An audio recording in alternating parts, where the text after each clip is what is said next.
Basta gani na ay gamay kalihukan, matik yun nang naay pakals nga atuan. Naol. Lami gyud kay magdagyaw ba basta na ay ga birthday nya invited ta. For today's video is magdagyaw na pod mi kauban ng akong mga kagrupo. Bunawon, elite trail riders. Kung dili ninyo familiar ang istorya nga dagyaw, mao na siya kalihukan sa usa ka grupo mo trabaho nga dili mo bayaran. Dili sad buot pasabot nga kung wala kay kagrupo, dili na sad ka pwedeng modagyaw. Pwede kang modagyaw kauban nimong pamilya, barkada ug mga amigo. Ug ganahan ra kung mopabalo ninyo sa wala pa nakabalo nga ang amo ding gidagyawan ron naaday ni duol sa barangay hall. Ang yuta nga gidam sa Dapli Garsada maoy among gihakot luyo sa health center kay naa may gitambakan. Dagko kaayog ngisi ang mga mananap kay naaday palibre nga snack. Dagan kayong salamat sa naghatag og pang snack. Kinsa ganing hatag ana? Boss Nisol. Boss Nisol, Belia Campa ana o iskalibo kay na mora na mo tuba ni ron, tuba. Kaya niabot naman niya itong budget, magkina na tagpangipos. Abi kay niabot na mga purpose na mo.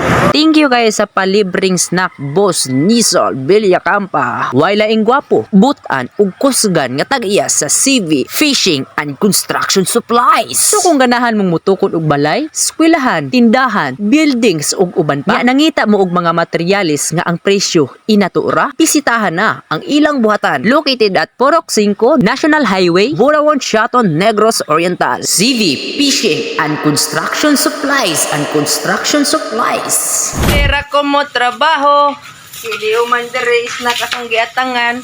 Once na ma-vlogger or videographer ka, di gyud ka mo trabaho. Ang imorang buhaton is tig video. Ang sa may mga istorya ni nga mga kauban karon siya nga bali mga butana kay sila. Muna nakita na ako, nihapit yun ko, kaya nakita na ako ang inyong cooperation sa atong barangay. Pinagis pagdagyaw. Dahil salamat, Bunawon Elite Riders. Tatak, Bunawon Elite Riders na. Basta gani taga Bunawon, mga butan ug mga gwapuhon. Ug karon sa kadugay namong nilantaw, tinindog og niyaw-yaw, nahumanag yun ang among gidagyawan. Nahumana og akot guys, so matik ato na tas nang invite na tog pakals. Let's go!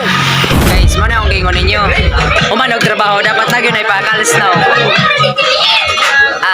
Kinsay ka invite na to dre? Di ara din ga invite. Kinsay birthday rin to? Miralin? Miralin. Happy birthday day. Kung Miralin day, so daghan kayong salamat, Pahonar and Miras family sa pag-invite ug pagpari sa inyong birthday. Ug usa pa, happy birthday ni Miralin Miras nga akong classmate sa una. Maoday ni ga-celebrate og birthday ron. Wa ko kabalo kung pila na iyang edad, pero ang akong nabalaan sa una, murag ika-30 naman niya. Pero joke ra, pero paminaw na ako, murag ika-18 birthday pa niya.